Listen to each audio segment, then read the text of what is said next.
Bueno, continuando con este concepto de metodología de la investigación dentro del marketing, estuvimos viendo un poco el concepto de idea, ¿cierto?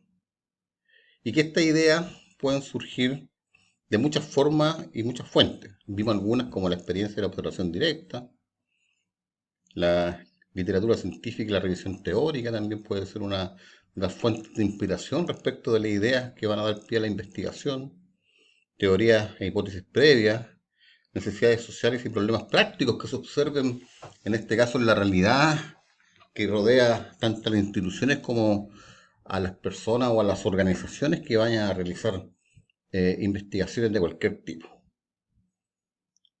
Importante destacar acá que dentro de las rutas de inicio de la investigación científica, nosotros también habíamos conversado un poco de este concepto de cuadrantes, dependiendo si estábamos o contábamos con teoría o si contábamos o no con base de datos empírica. Y decíamos que lo importante es estar justamente en esta parte, ¿cierto? En el cuadrante superior derecho, en donde se cuenta con teoría y también se cuenta con bases empíricas para poder realizar la investigación que se está proponiendo.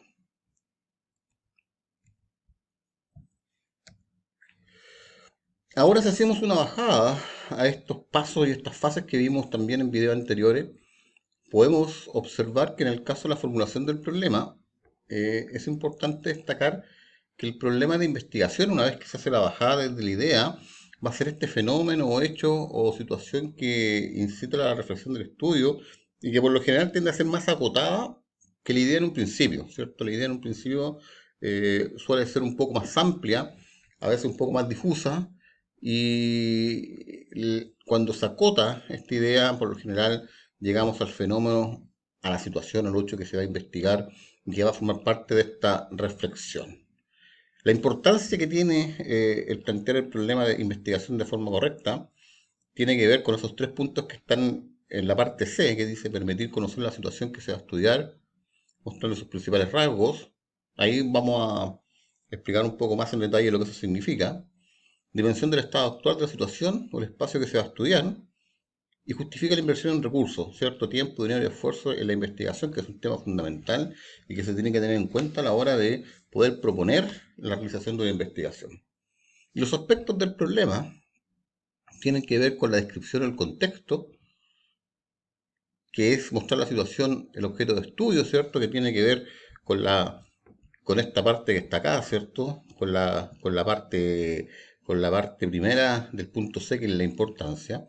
Y por supuesto la formulación, que son estas preguntas de investigación o de reflexión sobre la problemática que se va a estudiar. Entonces acá lo importante es tener en cuenta que tanto la idea acotada que lleva este fenómeno o hecho que se va a estudiar, así como la descripción del mismo y la formulación de las preguntas de investigación son fundamentales a la hora de poder posicionarnos y entender de buena forma este fenómeno o hecho que vamos a estudiar.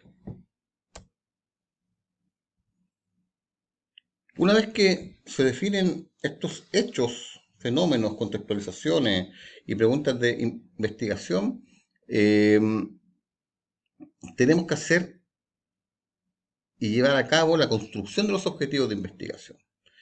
Y dentro de los objetivos de investigación, nosotros vamos a entender estos como los propósitos fines que se pretende lograr al realizar la investigación, ¿cierto?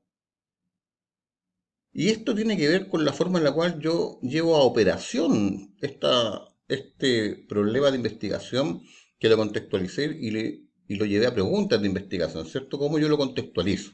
Y eso es un tema que es fundamental a la hora de poder entender de buena forma cómo yo voy a llevar a cabo y voy a conseguir lo que estoy intentando investigar a través de estas preguntas y esta contextualización. Y aquí vamos a hablar de dos tipos de objetivos. Uno, el objetivo general, que responde al título y al problema de investigación, y el otro son los objetivos específicos que conducen al objetivo general. Eh, en ambos casos vamos a entender que estos, al ser un fin, ¿cierto? Al ser una acción, debiesen iniciar con un verbo. Y en este caso, con un verbo que es una acción reflexiva. Acá hay algunos verbos sugeridos que son los que se usan de forma general cuando se están construyendo los objetivos, como por ejemplo en el caso del objetivo general, analizar, determinar, evaluar, describir, establecer, conocer, identificar. En el caso de los verbos sugeridos, tienen que ver con verbos que llevan a este logro del objetivo general, y también se sugieren revisar, comparar, calcular, diseñar, clasificar, medir, relacionar y proponer. En ambos casos, como se dice acá, tanto el objetivo general como los objetivos específicos conversan directamente desde la idea y desde la problemática inicial que se está planteando. Entonces acá hay que tener ojo respecto de que todos estos pasos y fases que yo estoy mostrando dentro del método científico tienen que estar relacionados, ¿cierto? Tienen que ser relacionales. Y eso es una característica fundamental en torno a una buena formulación de una problemática de investigación que después nos va a llevar justamente a los hallazgos y resultados que esperamos dentro de este estudio. Paso 3: las hipótesis.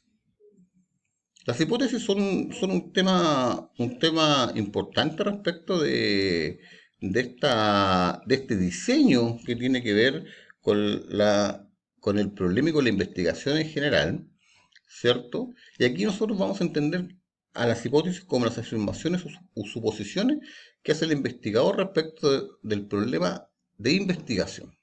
Y se recuerdan que nosotros cuando veíamos los alcances de las investigaciones y hablábamos del alcance explicativo, descriptivo, correlacional y explicativo, ¿cierto? Veíamos que en algunos casos hacía necesario, ¿no?, poder definir hipótesis de trabajo, ¿cierto? Cuando, por ejemplo, hablábamos del exploratorio, decíamos que al ser un estudio que por lo general tiende a adentrarse en los primeros conocimientos, familiarizarse respecto de la situación a estudiar, por lo general no se realizan hipótesis de investigación. Sin embargo, en lo otro, sí se realizaban hipótesis desde el descriptivo hacia los explicativos. Así que hay que tener ojo ahí respecto al alcance que tiene la investigación y a la definición o no de hipótesis, ¿ya? Entonces acá las hipótesis van a tener como finalidad direccionar el problema que es objeto de la investigación, identificar variables objeto de análisis y orientar el uso de métodos y técnicas de obtención de información. Y este tema también es fundamental porque nuevamente se enlaza con este concepto de relacional en torno a cómo nosotros vamos estructurando la investigación, en donde cada paso y cada fase tiene que estar hilada respecto de la anterior. Ahora acá, importante lo que dice dentro de las funciones que tiene que ver con la identificación de variables, ¿cierto? Ahí después más adelante vamos a conversar un poco más en detalle respecto a lo que son las variables, pero en una primera instancia lo vamos a entender como una característica que varía de un sujeto a otro o de un elemento a otro que forma parte de una población o una muestra. Entonces cuando yo le consulto, por ejemplo, la altura de las personas, les consulto la edad, les consulto la ciudad de procedencia, lo que estoy haciendo es medir variables que tienen distintas características, por supuesto, ¿cierto? Pueden ser variables numéricas, pueden ser variables que sean cualitativas, como nominales y ordinales, y este tipo de variables van a tener un análisis estadístico diferenciado dependiendo de lo que el investigador esté buscando. Lo que es importante acá es que la buena definición de variables va a orientar el uso de los métodos y técnicas de obtención de la información, ¿cierto? Que tiene que ver con la forma en la cual yo me voy a acercar a estos elementos y voy a extraer las variables y la información necesaria para yo poder responder a estas hipótesis que estoy planteando y que, bueno, que eh, sirven para poder alcanzar los objetivos y poder eh, responder a las preguntas de investigación que en este caso se están planteando. Tipos de hipótesis. Vamos a hablar de las hipótesis de investigación, por ejemplo, aquellas descriptivas que describen una variable correlacional, relacionan dos variables o más de diferencia entre grupos, causales, ya, que son por lo general hipótesis que tienen que ver con hipótesis de trabajo, se llaman también, porque son aquellas que el investigador las define como parte del resultado final que va a encontrar. Por otro lado, también tenemos las hipótesis nulas y las hipótesis alternativa, ¿cierto? En donde lo que se busca justamente es poder hacer un contraste respecto del rechazo o no de la hipótesis nula en torno a una probabilidad, un nivel de significancia que es el que se define en relación a lo que estoy estudiando, ¿cierto? Teniendo en cuenta que por lo general nosotros vamos a trabajar con muestras, pues entonces hay muestras, hay probabilidades que se cometan estos errores, ¿cierto? Por lo general que se conocen de tipo 1 y tipo 2, que lo vamos a ver con más detalle cuando veamos el análisis de datos, pero que tienen que ver con esta hipótesis nula y esta hipótesis alternativa. Bueno, ahí se dan dos ejemplos. En el caso de la hipótesis nula, se indica que el método de enseñanza no influye en el rendimiento académico. En la hipótesis alternativa, el método de enseñanza sí influye en el rendimiento académico. ¿Ya? El rechazo de la hipótesis nula da como consecuencia la aceptación de la hipótesis alternativa. ¿Ya? Hipótesis estadística. Tenemos de estimación, estimar un valor de la población, de correlación expresan el coeficiente R, de diferencia de medias, compara el promedio de una población respecto del promedio de otra, se expresa en términos matemáticos, ¿cierto? El 25% de la población va a tal cosa. Hipótesis metodológica se refiere a las variables del fenómeno, si el proceso de investigación es el mismo, plantea supuestos sobre instrumentos, la muestra, el procedimiento utilizado. Por ejemplo, el cuestionario mide de forma válida y confiable la variable estudiada, ¿ya? Este tipo de, de estudio es bastante potente porque lo que hace justamente es ver si que, por ejemplo, los instrumentos que yo estoy recolectando para el levantamiento de información efectivamente me están eh, llevando a entender el fenómeno en la medida que yo lo quiero investigar, ¿cierto? O sea, si me mide lo que quiero medir, ¿ya? Y eso tiene que ver con un concepto de validez respecto de, por ejemplo, distintos instrumentos que son los que se vayan a usar y que lo vamos a ver también un poco más adelante cuando hablemos de estos instrumentos de recolección de datos. Paso 4, el diseño de la investigación, ¿cierto? Nosotros vamos a hablar principalmente de dos tipos de diseño, el experimental y el diseño no experimental. Para efectos nuestros, nosotros nos vamos a centrar en el diseño no experimental, ¿cierto? En este que no manipula variables. Y una vez que nosotros estemos dentro del diseño no experimental, vamos a hablar de dos tipos de posibles diseños no experimentales. Uno que es el transeccional y el otro es el longitudinal. El transeccional es aquella investigación que se toma en un momento único del tiempo y por lo general tiende a ser descriptivo, correlacional y causal.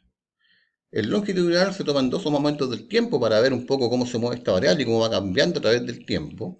Y tiende a ser de tendencia, de análisis evolutivo de grupo o de panel. Ejemplos de esto claramente se ven a nivel público y privado.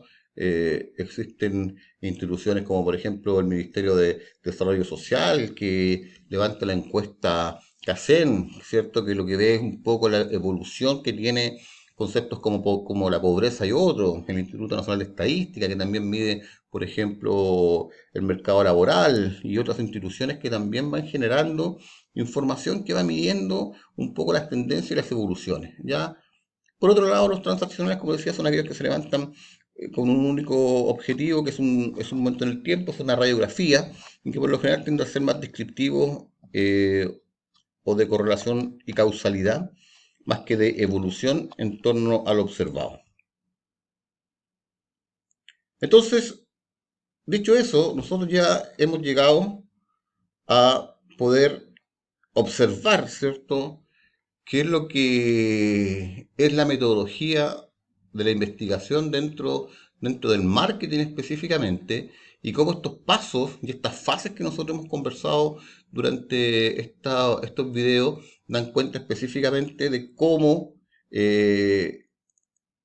generar una relación entre estos procesos que vayan de forma sistemática y secuenciales,